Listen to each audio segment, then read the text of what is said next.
치유의 시즌 6번째, 오늘 베드로를 만날 것입니다. 요한복음 21장 15절부터 20절까지 같이 읽겠습니다. 시작. 그들이 조반 먹은 후에 예수께서 시몬 베드로에게 이르시되 요한의 아들 시몬아 내가 이 사람들보다 나를 더 사랑하느냐 하시니 이르되 주님 그러하나이다. 내가 주님을 사랑하는 줄 주께서 아시나이다. 이르시되 내 어린 양을 먹이라 하시고 또 두 번째 이르시되 요한의 아들 시몬아 내가 나를 사랑하느냐 하시니 이르되 주님 그러하나이다. 내가 주님을 사랑하는 줄 주님께서 아시나이다. 이르시되 내 양을 치라 하시고 세 번째 이르시되 요한의 아들 시몬아 내가 나를 사랑하느냐 하시니 주께서 세 번째 내가 나를 사랑하느냐 하심으로 베드로가 근심하여 이르되 주님 모든 것을 아시오매 내가 주님을 사랑하는 줄을 주님께서 아시나이다. 예수께서 이르시되 내 양을 먹이라. 내가 진실로 진실로 내게 이르노니 내가 젊어서는 스스로 띠뛰고 원하는 곳으로 다녔거니와 늙어서는 내 팔을 벌리리니 남이 내게 띠띠우고 원하지 아니하는 곳으로 데려가리라. 이 말씀을 하심은 베드로가 어떠한 죽음으로 하나님께 영광을 돌릴 것을 가리키심이로라. 이 말씀을 하시고 베드로에게 이르시되 나를 따르라 하시니 베드로가 돌이켜 예수께서 사랑하시는 그 제자가 따르는 것을 보니 그는 만찬석에서 예수의 품에 의지하여 주님 주님을 파는 자가 누구니까 묻던 자더라. 아멘. 성경의 인물들 가운데 베드로만큼 좌충우돌했던 제자를 보기가 드뭅니다. 내가 네 위에 엄부의 권세가 이길 수 없는 내 교회를 세울 거야. 그리고 그 교회에 하늘의 문을 열고 엄부의 대문을 닫는 열쇠를 줄 거야. 누구에게도 하지 않았던 인정과 칭찬을 받았던 베드로. 그런데 금세 또 돌아서면 사탄아 내 뒤로 물러가라. 너는 나를 넘어지게 하는 자다. 주님의 책망을 받기도 합니다. 변화산을 오를 때도 게시만의 동산을 오를 때도 특별한 세 제자들 가운데 하나로 부름받아 주님의 남다른 사랑을 받기도 했는데 때로는 주님을 모른다고 저주하며 부인하기도 했던 베드로입니다. 나를 위해서 한번 기도해다오. 주님의 특별한 간청을 듣고도 베드로는 게시만의 동산에서 지쳐 잠들어 주님을 실망시키기도 하고 주님을 잡으러 왔던 군병들에게 칼을 휘두르기로 했던 베드로였습니다. 또 그랬더니 베드로가 사도행전에 가면 처음 교회 사도행전의 교회 최고의 탑 리더가 되기도 합니다. 그래서 오늘은 이 베드로의 여러 모습들을 돌아보면서 오늘 우리의 모습을 발견해 보는 그런 시간이 되기를 축복합니다. 베드로의 행적 가운데 가장 드라마틱한 사건이 있다면 가야바 바깥들에서 주님을 부인했던 사건일 거예요. 한번 말씀을 읽어볼 테니까 여러분들은 그림으로 한번 마음의 그림을 그려보십시오. 예수를 잡아 끌고 대제사장의 집으로 들어갈 새 베드로가 멀찍이 주님을 따라가고 있습니다. 사람들이 뜰 가운데 불을 피우고 함께 앉아 있어요. 그런데 그 가운데 베드로가 끼어 앉았습니다. 한 여종이 베드로의 불빛을 향하여 앉은 것을 보고 이렇게 말해요. 이 사람도 그와 함께 있었느니라. 베드로의 안색이 달라져요. 부인합니다. 이 여자여, 내가 그를 알지 못하노라. 조금 후에 또 다른 사람이 보고 너도 그 도당이라. 베드로가 이번엔 좀 더 강하게 부인했을 거예요. 나는 아니라. 1시간쯤 있다가 또 한 사람이 장담합니다. 이는 갈릴리 사람이니 참으로 그와 함께 있었느니라. 이번에는 베드로가 굉장히 단호했을 거예요. 이 사람아, 나는 내가 하는 말을 알지 못하노라. 요 말이 채 끝나기도 전에 달개 울음소리가 들렸습니다. 여러분, 이때는 시간적으로 저녁 시간이에요. 닭은요, 저녁에 잘 안 웁니다. 보통 동이 트는 새벽 시간에 울어요. 그런데 닭이 우는 거예요. 닭이 우는 그 찰나, 나는 그 사람을 몰라. 난 지금 네가 지금 무슨 말을 하는지 모르겠어. 그럴 때 닭이 울고 있는 그 타이밍에 맞추어서 가야바 안뜰에서 신문을 받고 있던 주님과 바깥뜰에서 불을 쬐면서 주님을 부인하고 있던 베드로가 눈빛이 마주친 거예요. 베드로가 오늘 닭 울기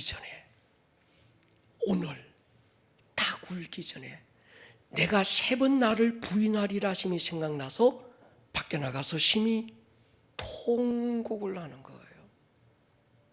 여러분, 저는 여기에 하이라이트를 해봤습니다. 가야바 바깥들에서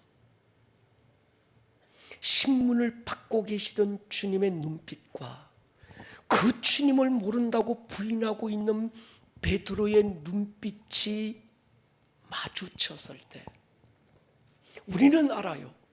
무엇라 굳이 말하지 않아도 저 눈빛이 무엇을 말하는지 압니다. 저 눈빛이 사랑인지 증오인지 슬픔인지 기쁨인지 우리는 알 수 있습니다. 근데 베드로를 바라보시던 주님의 눈빛은 증오나 실망이나 안타까움이 아니었어요. 차라리 그랬다면 베드로가 덜 아팠을 겁니다.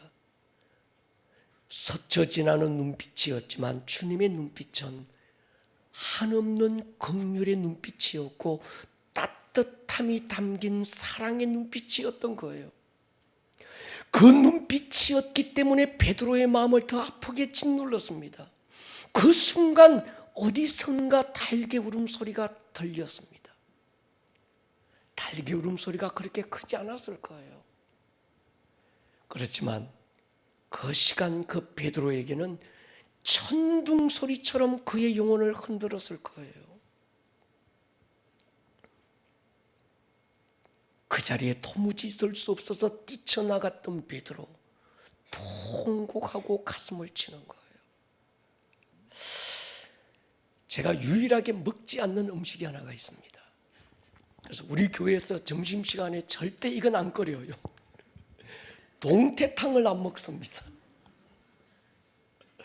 포항에서 군생활 30개월 동안 매일 동태탕을 먹어야 했습니다. 그리고 한동안은 카키색을 옷을 입지 않았습니다. 군생활이 생각난 거예요. 전해오는 기록에 그때 이후로 이 베드로는 닭고기를 먹지 않았다, 그런 얘기가.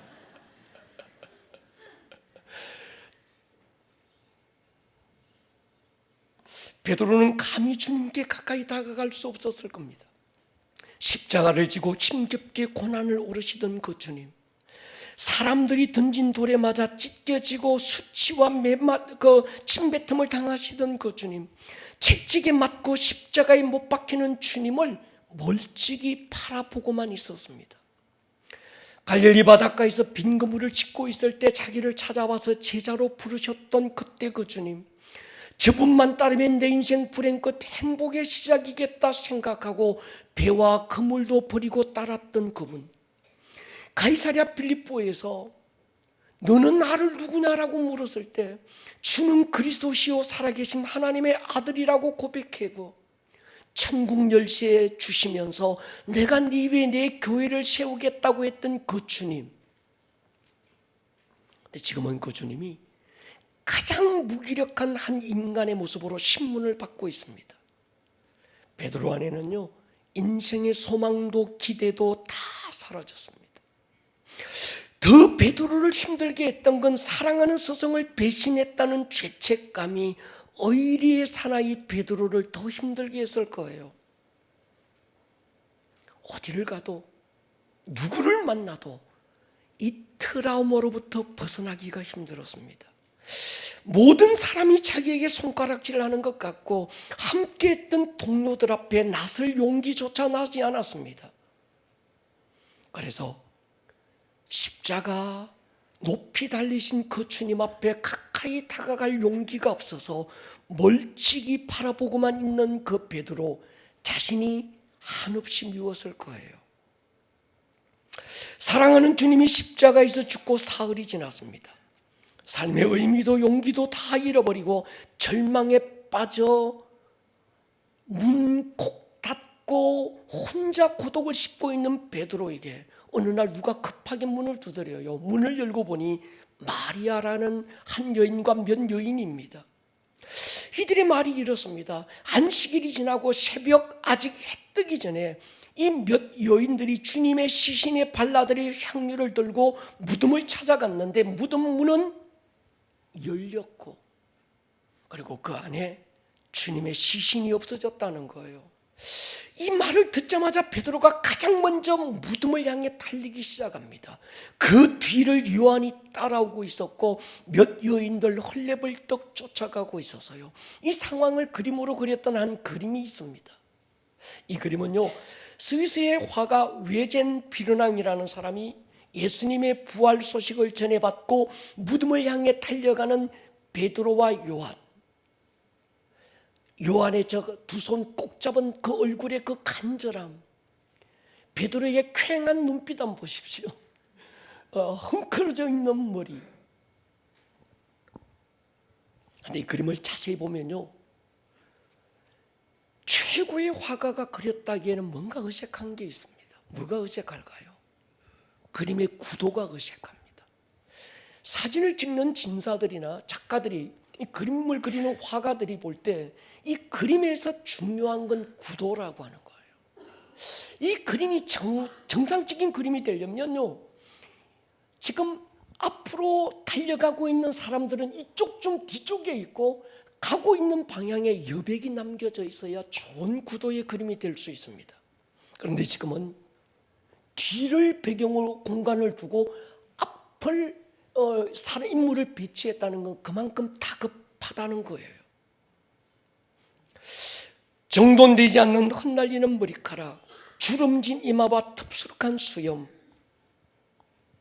쾌행한 이 눈빛에서 큰 일을 겪고 아직 마음이 채 정리되지 않았던 사람들의 모습, 그리고 서둘러서 어딘가를 향해 막 달려가고 있는 느낌. 요한은 흰옷을 입었는데 베드로는 검은 옷을 입었어요. 아마 죄책감과 절망으로 어두워진 베드로의 마음을 표현했을 겁니다. 요한복음 20장은 이렇게 말합니다. 베드로와 그 다른 제자가 나가서 무덤으로 갈새 둘이 같이 다름질하더니 그 다른 제자가 베드로보다 더 빨리 달려가서, 그러니까 먼저 뛴 건 베드로인데 뛰다가 보니까 아마 이게 뒷심이 부족했는지 늦게 출발했던 요한이 앞서가고 베드로가 뒤처지고 있는 거예요.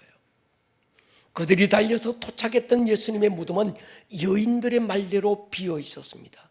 시신을 감쌌던 세마포는 깨끗하게 정돈되어 있었고 머리를 쌌던 수건은 세마포와 함께 있지 않고 머리가 있던 그 자리에 그대로 놓여 있습니다.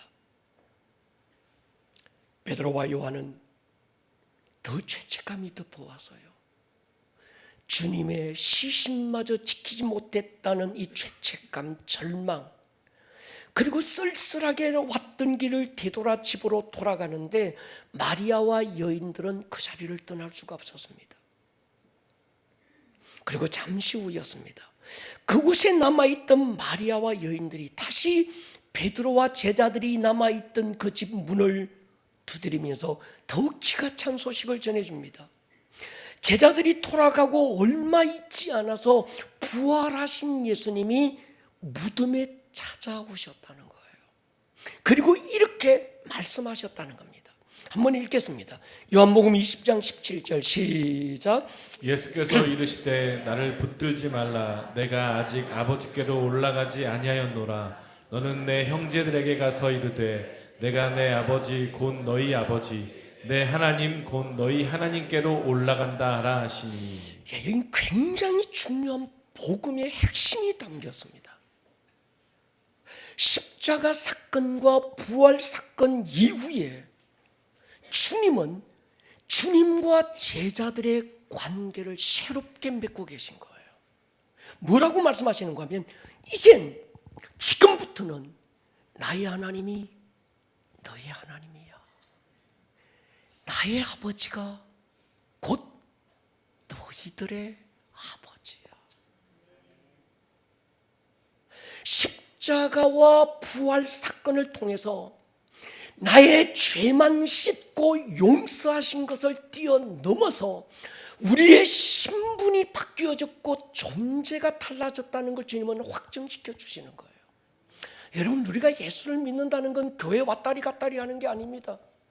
우리가 예수를 믿는다는 건요, 그저 종교놀이하고 또 하나의 종교 문화를 즐기는 게 아니에요. 아멘입니까? 예수를 믿는다는 건요, 우리의 존재가 바뀌는 경험이거든요. 우리의 신분이 바뀌는 사건이거든요.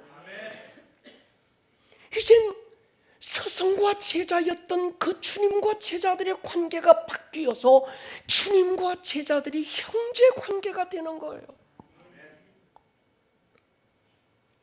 마리아와 여인들의 말을 듣고 있었지만 제자들 가운데 누구도 그 말에 대한 신뢰가 별로 없었던 것 같습니다. 정적만 흐르고 있던 그때 주님이 호련히 나타나세요. 요한복음 20장 보십시오. 이날 곧 안식 후 첫날 저녁 때 제자들이 유대인들을 두려워하여 모인 곳에 문들을 닫았더니 예수께서 문이 닫혔는데 문을 열고 들어오신 게 아닙니다. 그냥 들어오신 거예요. 하시는 말씀은 너희에게 평강이 있을지어다. 왜 평강이 있을지어다라고 했을까 생각해 보니까 제자들이 놀래가지고 그럴 때 있었잖아요.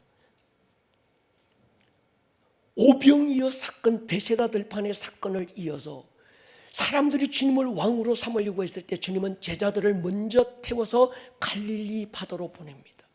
그때 밤 사경쯤 되어서 풍랑이 몰아쳐요. 죽게 된 그 상황에 제자들이 얼마나 놀랬겠어요. 근데 더 놀란 것은요, 조금 있다가 보니까 파도와 물결을 밟고 걸어오시는 주님을 본 거예요. 그때 그들이 뭐라고 그러는가 하면 이렇게 고백합니다. 마태복음 14장에 보면요, 밤사경에 예수께서 바다 위로 걸어서 제자들이 오시니 제자들이 바다 위로 걸어오심을 보고 뭐라고 그럽니까? 요령이다. 무서워서 막 소리를 지른 거예요. 그래서 아마 주님이 두려워하지 마라 이랬다가 이번엔 부활하신 주님 문 다 닫고 꽁꽁 숨어있는 그들에게 벽을 관통해서 들어오시는 주님을 보고는 아마 더 놀래 자빠지지 않았을까요? 그 주님이 너에게 평강이 있을지어다. 전에 갈릴리 바다 사건은 뭐 그럴 수 있었습니다. 근데 지금 이 주님은요, 십자가에 달려 죽으신 주님을 자기들 눈으로 보았어요. 몇 시간 동안 그 높은 장대 위에서 피와 물을 쏟고 신음하며 죽어가는 모습을 보았고 무덤에 묻히는 주님을 자기들이 본 거예요. 근데 그 주님이 지금 살아있는 모습으로 자기들을 찾아왔을 때 얼마나 놀랬겠어요. 여러분, 베드로 한번 보십시오. 부활하신 주님을 만난 것도 사실이고 그 사실을 믿지 못하는 것도 아니었습니다. 그런데 베드로가 쉽게 다가가지 못해요. 오늘 본문에 보면요, 차라리 죽은 것으로 끝났다면 세월 가면 그 상처 무뎌질 수 있고 그러다가 잊혀질 수 있겠다 생각했을 겁니다. 근데 죽은 줄로만 알았던 그 주님이 부활해서 자기 앞에 나타나신 거예요. 네가 나를 3번씩이나 부인할 거야. 아이, 주님 말도 안 됩니다. 다른 사람 다 그럴지라도 나는 절대로 주님 부인하지 않을 겁니다. 혼장담했던 그때 그 일이 생각나서 얼굴이 달아올랐을 거예요. 가야바 안뜰에서 신문을 받으시던 주님의 눈빛과 베드로의 눈빛이 마주쳤을 때,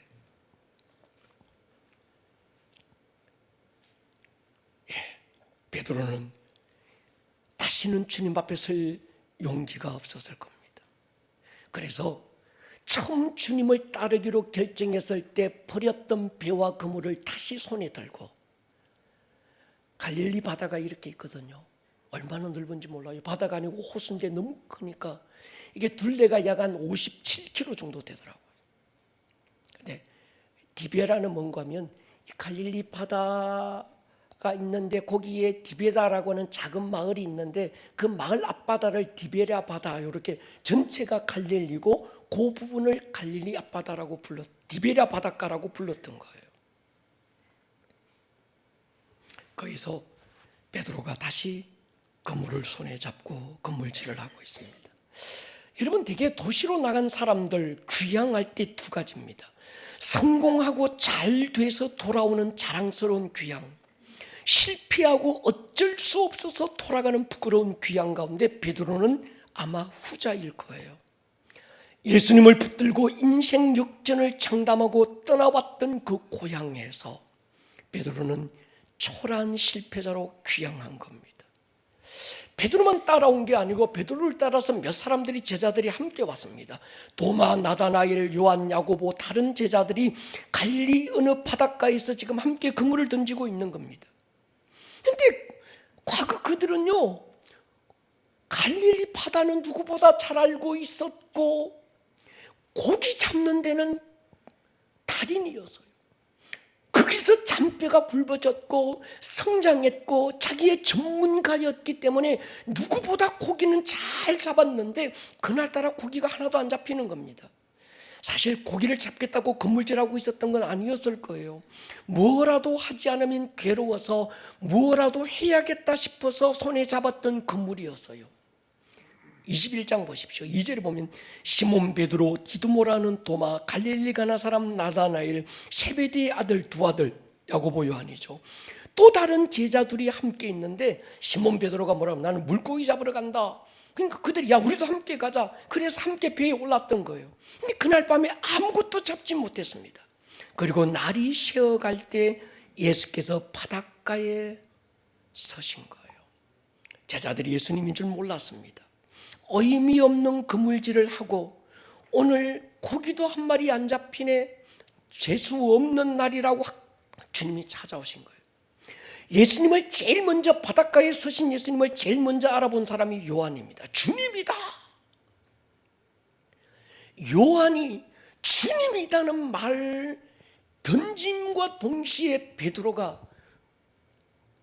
벗고 있던 겉옷을 입고 바닷가로 뛰어들었습니다. 여러분, 보통은요 바다에 뛰어들 때는 입고 있던 옷 벗고 들잖아요. 근데 베드로는 벗고 있던 옷을 입고 바닷가로 뛰어들었어요. 당황했던 거예요. 자신을 찾아오신 주님, 벗은 몸으로 다가갈 수 없었습니다. 옷이 젖은 채로 육지에 올라보니 주님이 손수 피우는 숯불을 피워놓고 고기를 굽고 빵으로 조반을 준비하고 계세요. 그리고 물어요. 너희에게 고기가 있느냐? 한 마리도 없습니다. 배오른편으로 그물을 던져라.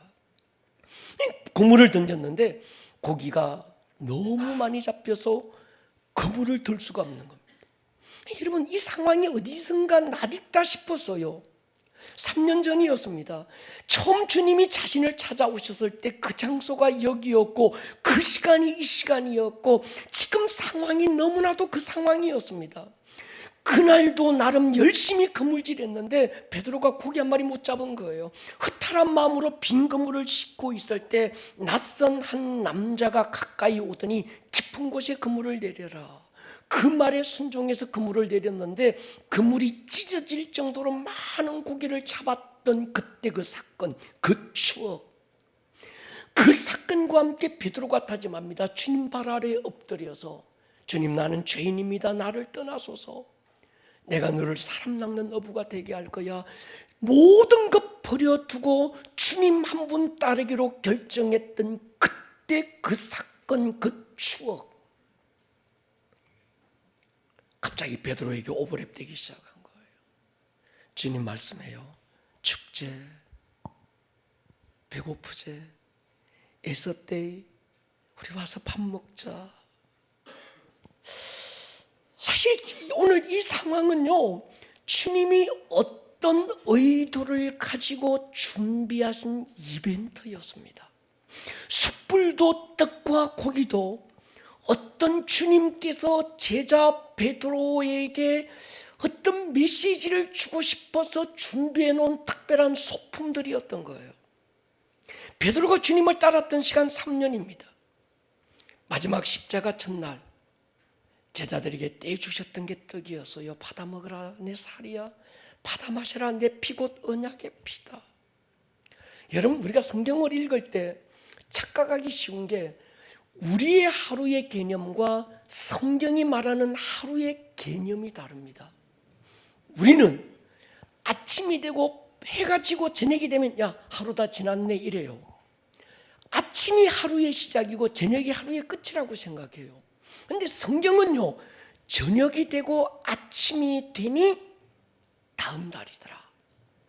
성경이 말하는 하루의 시작은 저녁 시간이고 하루의 끝 시간이 다음 날 아침 시간인 거예요. 24시간 그렇게 지나가는 거예요. 제가 왜 이 말씀을 드리는가 하면 여러분 보십시오. 안식일 전날에 주님은 잡혀요. 그러니까 밤에 잡히는 거예요. 겟세마네 동산에서 주님이 밤에 잡히셨고 또 그 주님이 잡혀서 가야바 안뜰로 끌려가시고 베드로는 주님 멀찍이 따라오다가 가야바 바깥들에서 주님이 지금 어떻게 되나 동정을 살피고 있을 때 숯불 앞에 다가갔고 그때 몇 사람들이 너도 그 동이다 그 도당이다 니도 한 패거리다 했을 때 주님을 부인해버리고 그리고 주님은 십자가에 달려요. 그리고 죽으시고 장사되신 거예요. 자, 이건 무슨 말인가 하면 하루 안에 일어난 일이라는 거예요. 지금 제가 말씀드렸던 겟세마네 동산에서 잡혀가는 그때가 하루의 시작이에요. 그리고 베드로가 주님 따라가서 멀찍이 따라가다가 부인하고 신문받고 주님과 눈빛이 마주치고 주님은 이젠 십자가 그 다음 해가 아침이 다가오고 또 이젠 그 같은 날 그 다음 날 해질 때가 돼야 하루가 끝이니까 그날에 십자가에 달리시고 죽으시고 무덤에 장사되시고 그리고 그날이 금요일이니까 토요일 지나고 주일날 부활하신 거예요. 그러니까 지금 베드로가 주님 모른다 부인하고 그리고 잡히시고 죽고했던 이 모든 날들이 몇 날 동안 있었던 일이 아니라 그날 하루 안에 있었던 일이라는 거예요. 자, 이거 시간 개념이 이해가 되십니까? 지금 사흘이 지나고 숯불 위에 빵이 구워지고 있습니다. 숯불, 베드로에게 엄청난 트라우마지요. 3일 전 주님을 모른다고 부인했던 그 현장이 숯불의 현장이었습니다. 가야바 바깥들에서 주님을 지켜보고 있던 베드로가 추워서 숯불 가까이 다가갔을 때 그의 얼굴이 불빛에 드러나면서 사람들이 베드로를 알아보기 시작했고 자기도 모르는 사이에 주님을 부인했던 그 사건, 그때 그 숯불 위에 지금 고기가 얹혀서 노릇노릇 익어가고 있습니다. 3년 전 베드로를 처음 부르셨을 때 버렸던 그 물고기, 주여 나를 떠나소서 나는 죄인입니다. 베드로야 지금까지는 네가 이 물고기 잡고 살았는데 앞으로는 사람 낚는 어부가 될 거야. 주님은요 이 소품, 주님이 준비해 놓은 이 소품을 가지고 뭔가를 베드로에게 말씀하고 싶은 거예요. 제가 대학원을 공부할 때 영화에 대한 한 강의를 들었습니다. 그 강의를 듣고 나니까 많은 보이지 않는 것들이 보이더라고요. 여러분, 그 전에는요 영화 속에 배역을 맡은 주연과 조연 이런 인물들만 보였는데 이제 그 영화를 보고 나니까 소품이 보이기 시작하는 거예요. 영화 수업을 듣고 나니까. 여러분 보면요 어떤 방이 있고 주인공들이 막 대화하는 것 같은데 그 옆에 거울이 하나 있어. 그 거울이 괜히 있는 게 아니에요. 그 어떤 누군가가 그려놓은 액자가 하나 있는데 그게 그냥 그 자리에 붙어 있는 게 아니라니까. 주변에 꽃들이 막 있는데 그 꽃이 괜히 그 꽃이 그 자리에 있는 게 아니에요. 이런 꽃과 그림과 거울, 어떤 작은 소품 하나 아니면 OST 같은 음악 하나가 괜히 나오는 게 아니라 그 음악을 통해서 지금 감독은 이 주인공과 이 모든 상황 안에서 이 시청자들에게 지금 뭡니까? 전해주고 싶은 메시지가 그 소품 하나에도 담겨 있다는 얘기예요. 이해가 되십니까? 그런 마음을 가지고 우리가 오늘 주님이 준비해 놓은 베드로를 만나는 이 소품들을 한번 보면 굉장한 하나님, 우리 주님의 사랑이 보이기 시작하는 거예요. 지금 제자들을 다시 찾아오신 이 장면, 소품들 보십시오. 숯불 위에 놓인 떡과 물고기가 노릇노릇 익어갈 때쯤 주님이 베드로에게 말씀합니다. 10절에 지금 잡은 생선을 좀 가져온나. 여러분 보십시오.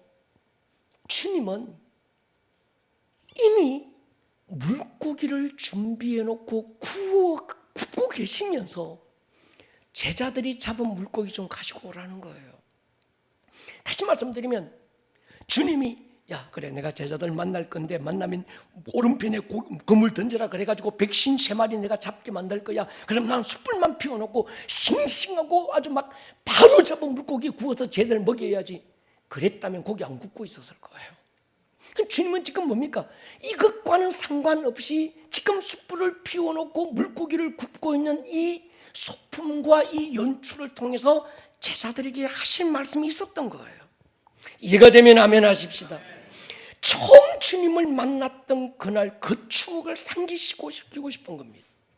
떡은 주님과 함께 했던 3년의 세월 가운데 최후의 만찬을 생각나게 했을 겁니다. 물고기는 처음 주님으로부터 부르심을 받았던 그 사건을 기억하게 했습니다. 숯불은 주님을 모른다고 공개적으로 부인했던 그 수치와 트라우마를 다시 기억나게 했을 거예요. 153 모나미 볼펜 생각나지요. 제가 이스라엘에 가면 꼭 이벤트가 하나 있습니다. 제가 이스라엘을 참 많이 가는데 첫 번째는 광야로 갑니다. 제가 이 말씀을 드리는 건 내년 11월 달에 10월 달에 이스라엘 가니까 꼭 같이 가자고 지금 말씀드리는 거예요. 6개월 된 램이라는 양이 있습니다. 이 양을 숯불을 광야에서 피워놓고 그 위에 철판을 올려놓고 숯불을 구우면요, 그 양고기를 구우면 기름이 쫙 빠지면서 얼마나 맛있는지. 그 다음 이벤트가 뭔가 하면 조금 입안에 기름기가 있으니까 동양갑에 간 드립 커피를 한번 띄워봐요. 이 광야에서 용용 죽겠지 하면서 다음에 꼭 같이 가자 하면 그런. 여러분 제가 생각해 봤습니다. 지금 베드로와 제자들의 분위기는 이런 낭만의 분위기가 아닙니다. 주님이 건네주신 떡과 물고기 받아서 목에 삼키지만 넘어가지 않았을 거예요. 무슨 맛인지 도무지 생각이 없었을 거예요. 지구멍이라도 있으면 숨고 싶은 심정 하나밖에 없는 상황입니다. 근데 더 가슴 아픈 질문이 베드로를 향합니다. 요한의 아들 시몬아, 네가 이 사람들보다 나를 더 사랑하니? 그렇습니다. 내가 주님을 사랑하는 줄 주님이 아실 겁니다. 기어 들어가는 목소리로 사랑을 고백해요. 그때 주님이 내 어린 양을 먹이라. 한 번 물어봤으면 됐는데 똑같은 질문을 반복해요. 요한의 아들 시몬아, 네가 나 사랑하니? 그렇습니다.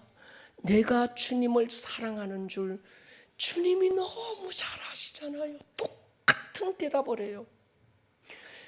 그랬으면 그만할 만도 한데 주님이 또 물으세요.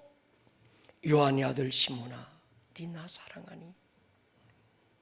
베드로 같은 대답을 합니다.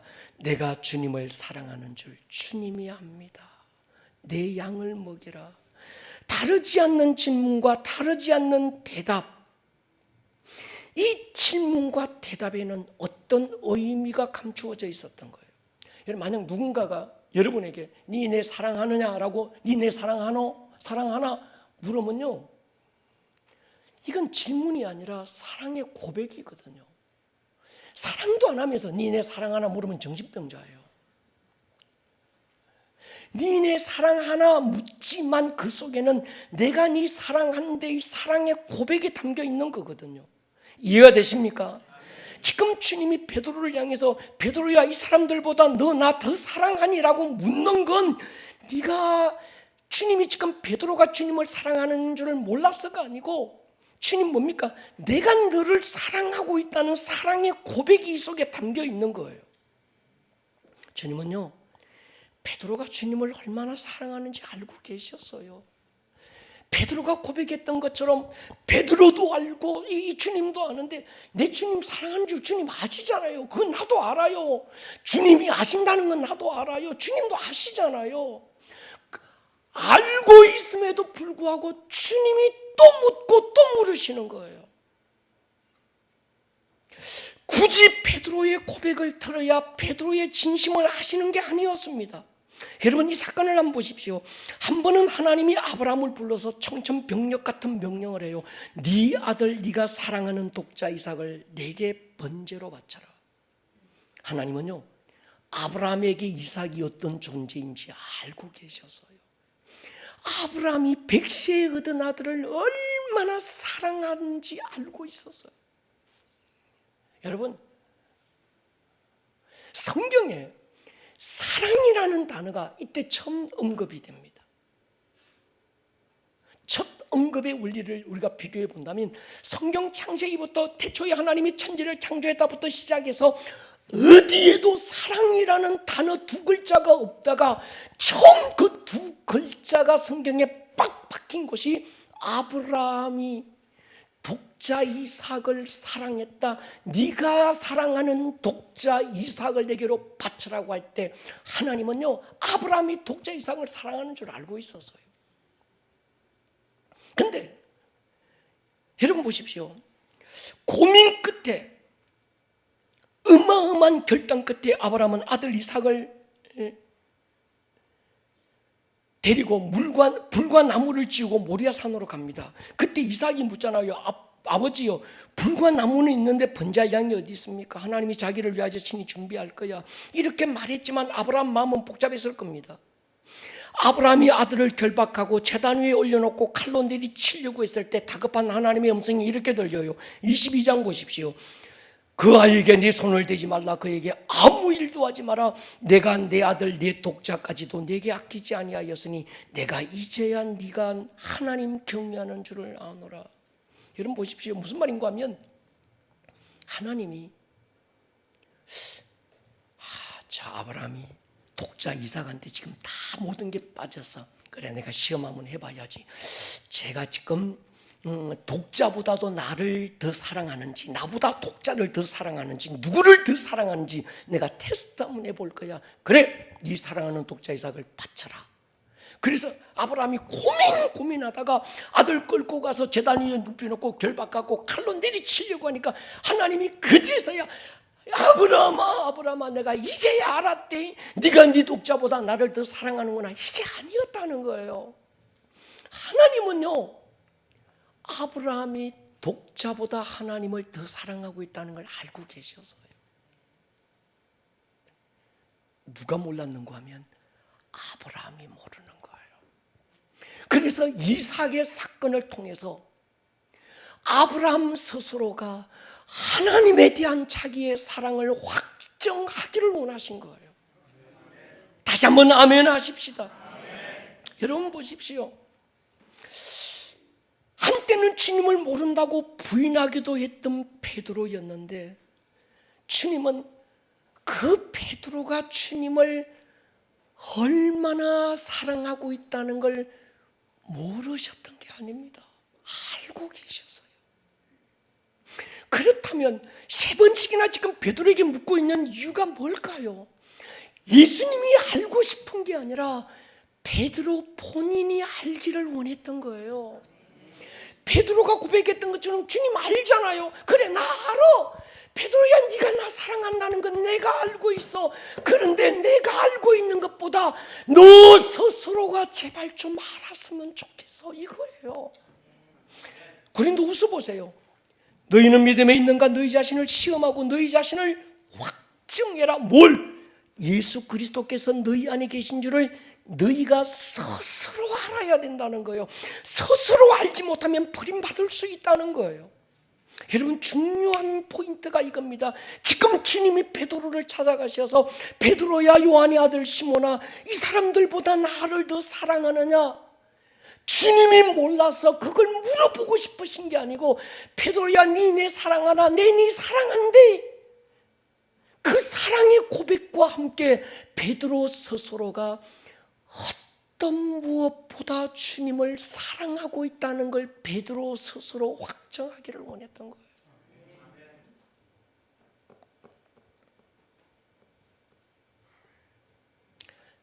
너 나 사랑하니?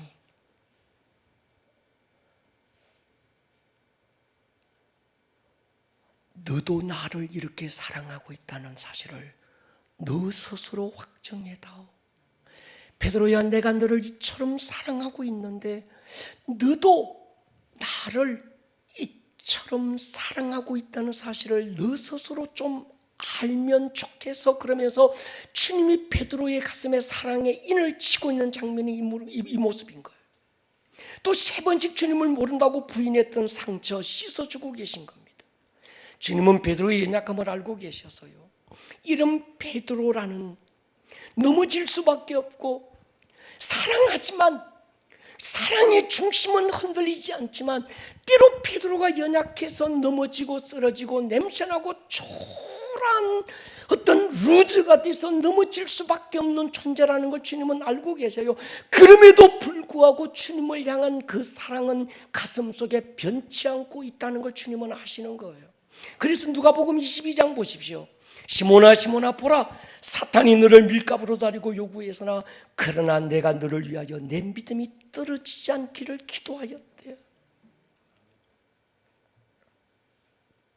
여러분, 주님은요 그 베드로를 위해서 기도하고 계시는 거예요. 그 사랑을 의심해서가 아닙니다. 사랑하지만 저의 어떤 연약함이 때로 넘어지고 자빠지고 냄새 날 수밖에 없는 상황까지 갈 거라는 걸 아세요. 그래서 주님은 가야바 바깥들 안뜰에서 스쳐 지나는 눈빛이었지만 베드로를 바라봤던 주님의 눈빛은 정오와 실망이 아니었던 거예요. 사랑이었던 거죠. 오늘 본문에 주님은 세 번 사랑을 보시는데 헬라어 그리스에는 사랑이라는 단어가 다릅니다. 아가페, 아가파오라는 단어는 하나님 사랑이에요. 하나님이 인간을 사랑할 때 아가페, 아가파오 그렇게 부릅니다. 형제와 형제를 사랑할 때 이거는 필레오라고 그래요. 아가파오의 사랑은 사랑의 대상이 많습니다. 하나님은요 나만 사랑하는 게 여러분들도 사랑하세요. 이게 아가파오의 사랑이에요. 근데 필레오의 사랑은 사랑의 대상이 하나밖에 없습니다. 주님이 세 번 물으실 때 처음에 뭐라고 묻는가 하면 너 나 아가파오하니? 이 사람 저 사람 사랑하듯이 나 사랑하니?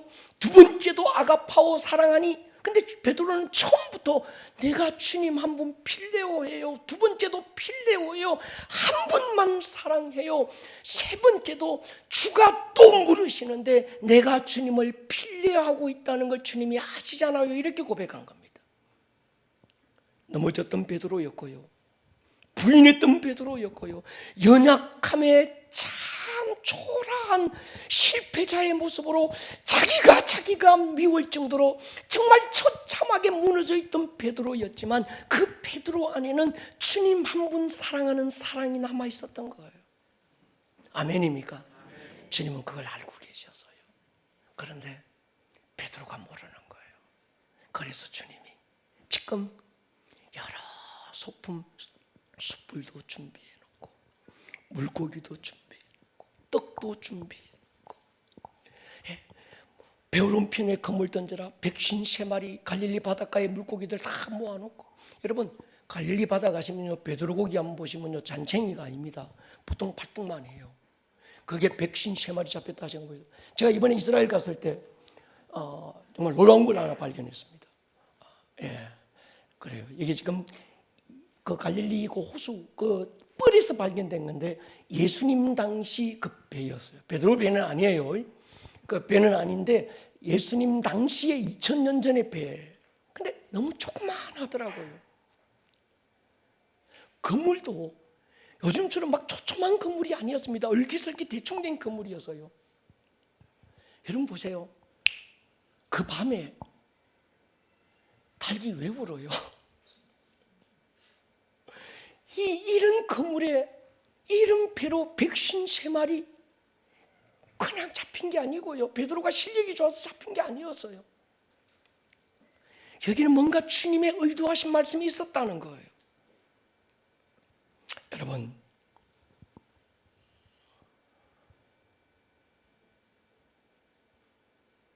요한복음 21장 18절은 이렇게 말합니다.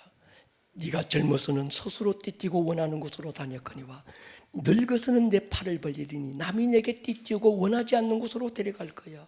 이 말씀을 하시면 베드로가 어떠한 죽음으로 하나님께 영광 돌릴 걸 가리키심이로라. 십자가 거꾸로 지고 순교의 길을 걷게 될 그 영광을 말씀하시는 거예요. 며칠 전 가야바 바깥들에 피웠던 모닥불 앞에서 주님을 모른다고 부인했던 실패자 베드로가 지금 같은 모닥불 앞에서 다시 사랑을 고백하고 있습니다. 그리고 다시 내 어린 양을 먹여라 사명의 길로 보내심을 받고 있습니다. 남겨져 있던 마음의 상처와 엉어리들 하나하나 주님은 씻고 치유하고 계신 거예요. 여러분 보십시오. 주님은 이처럼 세심하셨어요. 대충 가서 야 이리 와, 야 내니 사랑하는데 니네 사랑하나? 예, 막 직진 남자 막 상남자 이게 아니었던 거예요.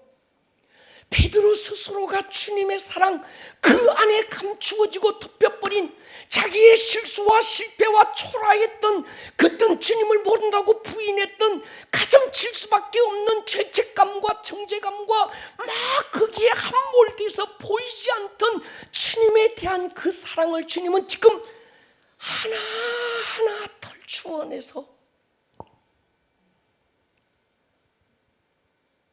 베드로 스스로가 내가 주님 사랑하는구나. 그리고 바로 내 양을 먹여라.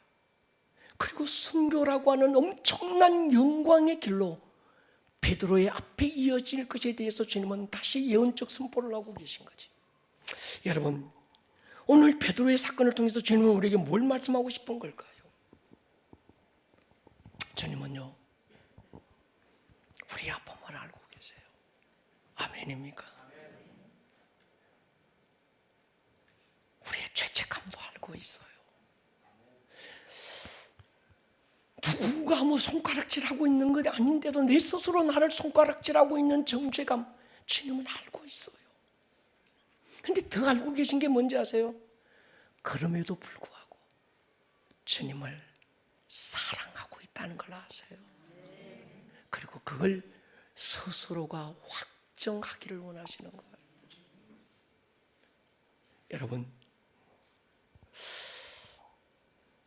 저로 육신의 질병이 찾아오고요, 사업이 기울고요, 관계가 깨어지고요, 이런 사건을 통해서 우리는 그 어떤 상처에 함몰될 게 아니고 그 상처가 사랑의 확정의 시간이 돼서 주님 나 오늘 병들었지만, 주님 나 오늘 이렇게 살기가 힘들지만, 하나님 이렇게 관계가 깨어지고 초라해졌지만, 그러나 그럼에도 불구하고 내가 주님을 사랑하고 있다는 사랑의 확실한 증거 말이죠. 여러분 주님 사랑하시잖아요.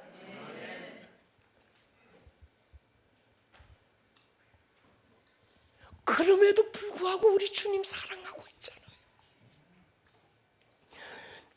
남들이 손가락질할 것 같고 내가 나를 손가락질 같고 내가 어쩌다가 이렇게 됐나, 이 모습이 내 모습이 아닌데 막 가슴 쓰라눌 수밖에 없는 상태까지 떨어졌음에도 불구하고 내 안에 주님 사랑하는 사랑의 그 불씨가 남아있다는 걸 주님은 알고 계시고, 그 불씨 피워 올림과 동시에 우리가 주님을 사랑하고 있는 이 사랑의 진실을 우리 스스로 확정하기를 원하시는 그 주님 말이죠. 여러분 치유는 이때 일어나는 거예요. 아멘입니까? 회복은 이때 일어나는 거예요. 사랑 속에서 일어나는 겁니다. 프로그램이 만들어주는 게 아니라는 거예요. 오늘 치유의 시즌을 우리가 지나가고 있는 이때 여러분 안에 사랑의 확정이 다시 다시 새겨지는 시간이 되기를 주의 이름으로 축원합니다. 머리를 한번 숙여 보십시다. 사랑하는 여러분, 주님은요, 나보다 나를 더 잘 아세요.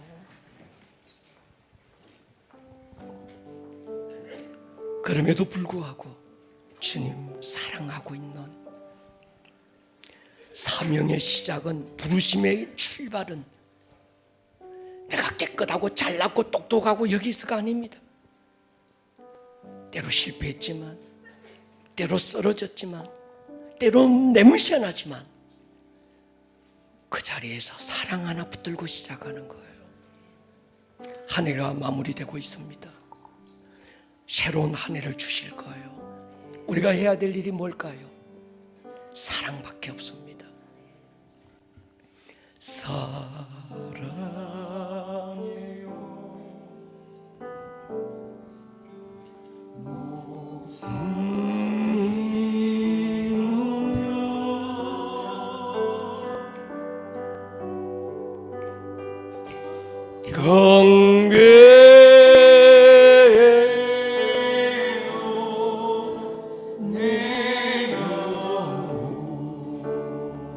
자리 소리 한번 일어설까요? 오 나의 왕, 나의 왕, 나의 목소리 주님 뒤에 곱게 울리. 사랑해요. 목소리 높여서 사랑해요.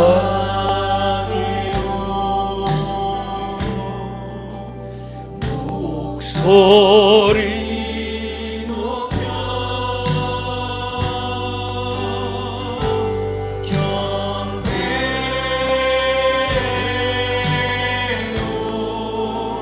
내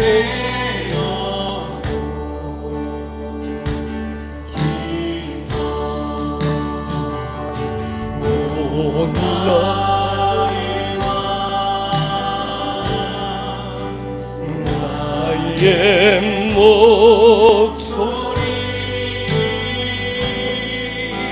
주님 귀에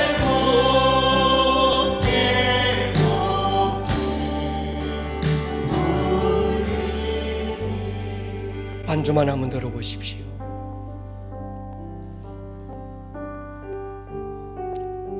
여러분이 그럼에도 불구하고 주님 사랑하고 있다는 걸 알고 계세요. 그런데 더하여 알아야 될 게 있습니다. 내가 아는 거예요. 내가 이것보다 주님을 더 사랑하고 있구나. 때로 실패하고 때로 병들고 때로 곤고한 중에 있지만 그럼에도 불구하고 주를 향한 나의 사랑이 변치 않고 있다는 사랑의 진실 하나가 우리를 다시 일으킬 수 있습니다. 베드로처럼 다시 부르심의 길로 가게 하는 거예요. 한 해가 저물어 갑니다. 모든 흔적들 주님 손에 올려드리고 다시 주님 손 붙들고 부활하신 그 주님과 함께 믿음의 여정 계속해 나갈 것입니다. 담대함을 주십시오. 모든 상처도 눈물도 닦아주시고 다시 일으켜 주실 주님을 찬양합니다. 지금은 우리 주 예수 그리스도 크신 은혜, 하나님 아버지 다함 없는 그 사랑, 성령님의 치유하심이 예배하고 돌아가는 모든 교우들 위해 지금으로부터 영원토록 함께 있을지어다. 아멘.